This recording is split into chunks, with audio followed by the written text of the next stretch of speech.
Hi friends, అందరూ ఎలాగున్నారు? ఇవాళ వీడియోలో వచ్చేసరికి బీఎస్సీ నర్సింగ్ స్టూడెంట్స్ ఎవరైతే ఉన్నారో, సో వాళ్ళకి ర్యాంక్స్ అనేవి ఎక్స్‌టెండ్ చేసే ఛాన్స్ అయితే ఉంది. ఓకేనా? సో ఇప్పుడున్న ప్రెజెంట్ ఉన్న సిట్యుయేషన్‌లో, ప్రెజెంట్ ఉన్న సీట్ అలాట్‌మెంట్ ఆర్డర్‌ని బేస్ చేసుకొని ర్యాంక్స్ అనేవి ఎక్స్‌టెండ్ చేయొచ్చా? చేయలేరా? లేకపోతే ఇంకా ఎన్ని సీట్స్ లెఫ్ట్ ఉన్నాయి?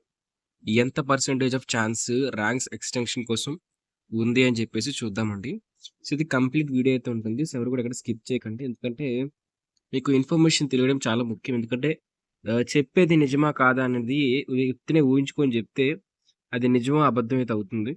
అలా కాకుండా ఒక ప్రూఫ్స్‌తో చూపించినప్పుడు మీకు కూడా ఒక అండర్‌స్టాండింగ్ అయితే వస్తుంది. అంటే ఇది నిజమే. ఇది అలా జరిగే ఛాన్స్ ఉందని జెప్పేసి మీకు ఒక అవగాహన అయితే వస్తుంది కాబట్టి, సో మొత్తం ఒక లైవ్ ప్రూఫ్స్‌తో చూపిస్తాననమాట. ర్యాంక్స్ ఎక్స్‌టెన్షన్స్ జరిగే ఛాన్స్ ఉందా? లేదా? అని జెప్పేసి.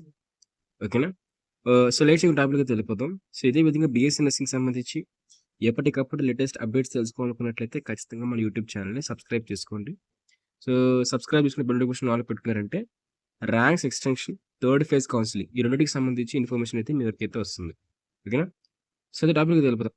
అయితే బీఎస్సీ నర్సింగ్‌కి శాస్త్ర కాలేజ్ ఆఫ్ నర్సింగ్ వచ్చేసరికి సో ఎవరైతే సెకండ్ ఫేజ్ వెబ్ ఆప్షన్స్ ఇంకా మేనేజ్మెంట్ కోటాలో జాయిన్ అవ్వాలనుకుంటున్నారో వాళ్ళందరూ కూడా సో వాళ్ళ వెబ్ ఆప్షన్స్లో కానివ్వండి లేకపోతే మీరు మేనేజ్మెంట్ కోటాలో జాయిన్ అవుతున్నప్పుడు మీరందరూ కూడా ఖచ్చితంగా చూసుకోవాల్సింది ఏంటంటే శాస్త్ర నర్సింగ్ కాలేజ్. సో ఈ కాలేజ్లో వచ్చేసరికి సో మొత్తం 30 సీట్స్ అనేవి మనకి కౌన్సిలింగ్ ద్వారా అయితే ఫిల్ అవబోతున్నాయి. దాంతోపాటు 24 సీట్స్ మొత్తం 24 సీట్స్ అయితే మాత్రం మనకి మేనేజ్మెంట్ కోటా అయితే ఫిల్ అవుతున్నాయి friends. So best college facilities దాంతో మనకి గుడ్ హాస్టల్స్ ఇంకా మంచి ప్లేస్మెంట్స్ ఏవైతే ఉన్నాయో సో అది శాస్త్ర కాలేజ్ అయితే ప్రొవైడ్ అయితే చేస్తున్నారు. సో ఈ కాలేజ్ వచ్చేసరికి ఎస్పెషల్లీ ఉమెన్స్కి మాత్రమే. సో ఎవరైతే ఉమెన్స్ ఉన్నారో సో ఎక్స్క్లూజివ్లీ ఉమెన్స్కి మాత్రమే ఈ కాలేజ్ అయితే. సో ఉమెన్స్కి దీంతో పాటు ఈ కాలేజ్ వచ్చేసరికి మనకి నెల్లూరు డిస్టిక్లో అయితే ప్లేస్ అయితే అయ్యింది. సో ఎవరైతే నెల్లూరు డిస్టిక్ సంబంధించి ఉంటారో సో నెల్లూరు డిస్టిక్ ఇంకా నెల్లూరు డిస్టిక్కి దగ్గరలో ఎవరైనా ఉంటారో సో వాళ్ళందరూ కూడా ఈ కాలేజ్లో జాయిన్ అవుతారు కాబట్టి సో బెస్ట్ థింగ్ అయితే మీకు అడ్వైస్ చేస్తున్నాను. సో ఓకేనా? సో చూస్తారు కదా కోడ్ వచ్చేసరికి శాస్త్ర నర్సింగ్ కాలేజ్ SNCN మీ వెబ్ ఆప్షన్స్లో ఖచ్చితంగా పెట్టడానికి ట్రై చేయండి. Thank you friends. సో వీటికి అయితే వెళ్ళిపోదాం. సో మా మీటక్ వచ్చేసరికి ముందుచ్చి ఇది second phase seat allotment order అనమాట.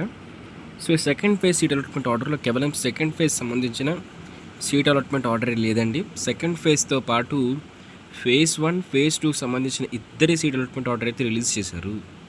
ఫర్ ఎగ్జాంపుల్ ఇక్కడ మీరు చూసుకున్నట్లయితే ఈ AAPP అని చెప్పింది కదా, Aragonda Apollo college of నర్సింగ్లో.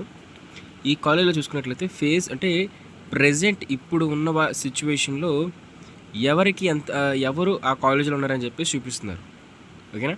So అంటే సెల్ఫ్ రిపోర్టింగ్ చేసిన వాళ్ళు self reporting for example self reporting చేయలేదు చేశారు అనుకుందాం. సో చేసిన వాళ్ళు సెకండ్ ఫేజ్ కౌన్సిలింగ్లో మళ్ళీ పార్టిసిపేట్ చేయలేదు.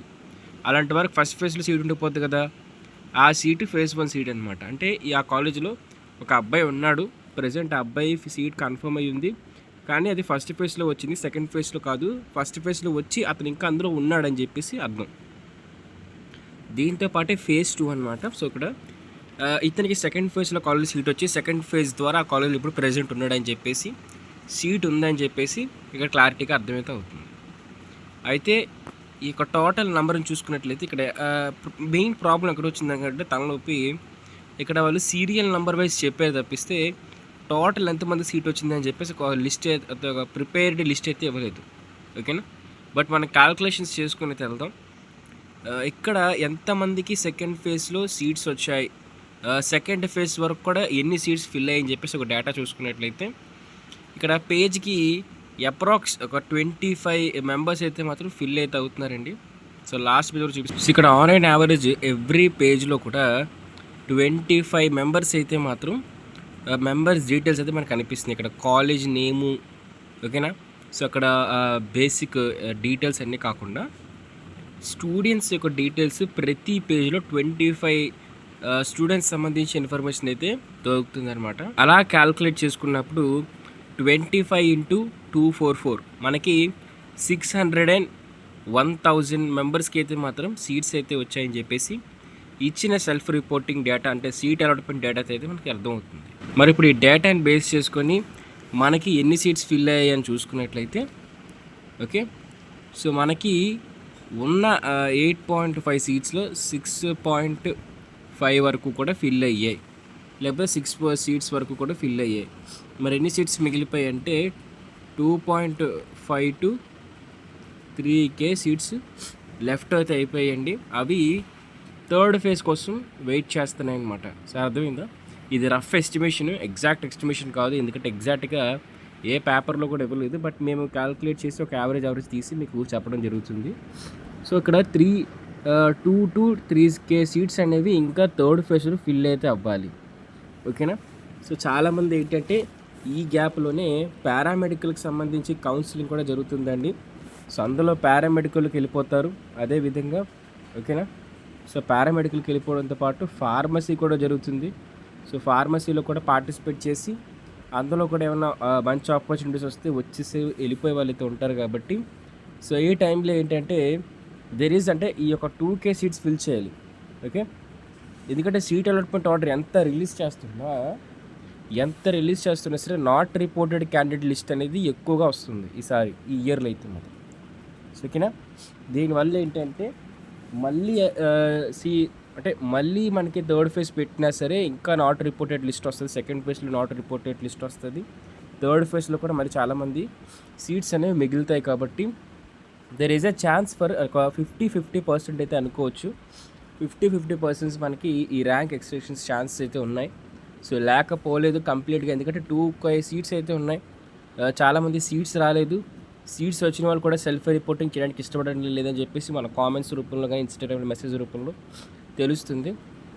అదేవిధంగా ఇంకా చాలామంది ఏంటంటే ఫార్మసీ కౌన్సిలింగ్, పారామెడికల్ కౌన్సిలింగ్కి షిఫ్ట్ అయితే అయిపోతుంటారు. కాబట్టి సో ఆ రేస్లో వెళ్ళిపోతుంటారు. కాబట్టి సో బెస్ట్ కాలేజ్ దొరక్క బీఎస్సీ నర్సింగ్లో ర్యాంక్స్ అనేవి ఎక్స్టెండ్ చేయడానికి కొంతవరకు ఛాన్స్ అయితే ఉందండి. ఛాన్స్ కంప్లీట్గా లేదని చెప్పేసి అయితే చెప్పలేము. ఇప్పుడు వచ్చిన సీట్ అలాట్మెంట్ ఆర్డర్ని బేస్ చేసుకొని అయితే దెర్ ఈజ్ అ ఛాన్స్ ఒక 50% అయితే మనకి ఈ ర్యాంక్ ఎక్స్టెన్షన్స్ అనేవి జరగవచ్చు. సరేనా? అయితే ఇక్కడ థర్డ్ ఫేజ్ ఎప్పుడు ఉంటుంది, లేకపోతే ఒక మాపప్ రౌండ్ అయితే అంటారు. ఈ థర్డ్ ఫేజ్ అనేది ఎప్పుడు ఉంటుంది అనగానే మీకు 15th to 30 అంటే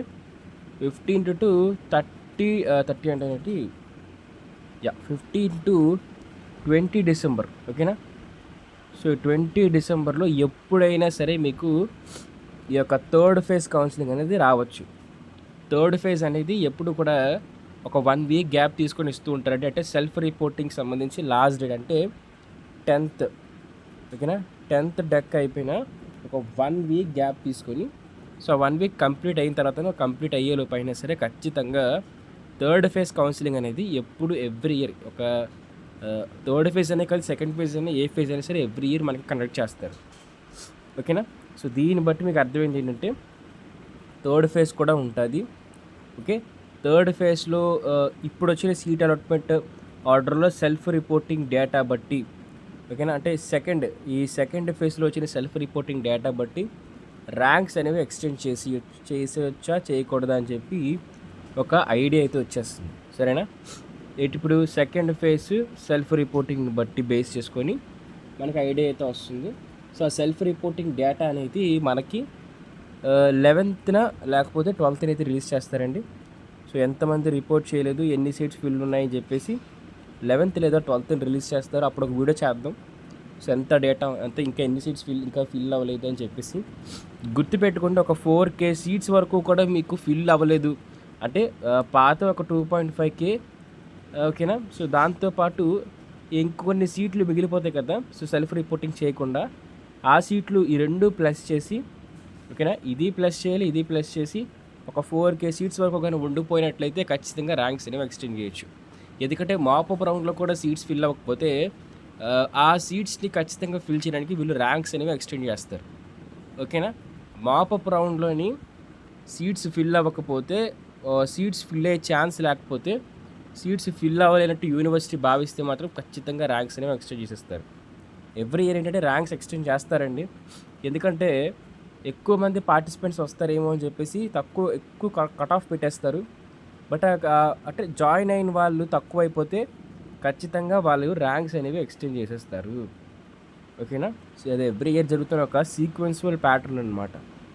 ఓకే, ఏదైనప్పటికీ ఒక 12th మీకు ఒక వీడియో చేసి పెడతాం, 12th or 11th. అదేవిధంగా థర్డ్ ఫేజ్ సంబంధించి కూడా అప్డేట్స్ వచ్చినా మీకు వీడియోస్ చేసి పెడతాం. ఇలా బీఎస్సీ నర్సింగ్ సంబంధించి ఎప్పటికప్పుడు గైడెన్స్ కానివ్వండి, లేకపోతే చిన్న ఒక మెంటర్‌షిప్ కానివ్వండి, లేకపోతే మీకు ఒక అప్డేట్స్ కానివ్వండి, ఇవన్నీ మన ఛానల్ అయితే ఇవ్వడం జరుగుతుంది. సరేనా? Thank you friends. Bye. So, ఇలా చెప్తున్నా కదా, ఇలాంటి గైడెన్స్ అంతా కావాలనుకున్నట్లయితే ఖచ్చితంగా సబ్స్క్రైబ్ చేసుకోండి. సబ్స్క్రైబ్ చేసుకొని బెల్ నోటిఫికేషన్ ఆల్ పెట్టుకోండి. Thank you friends.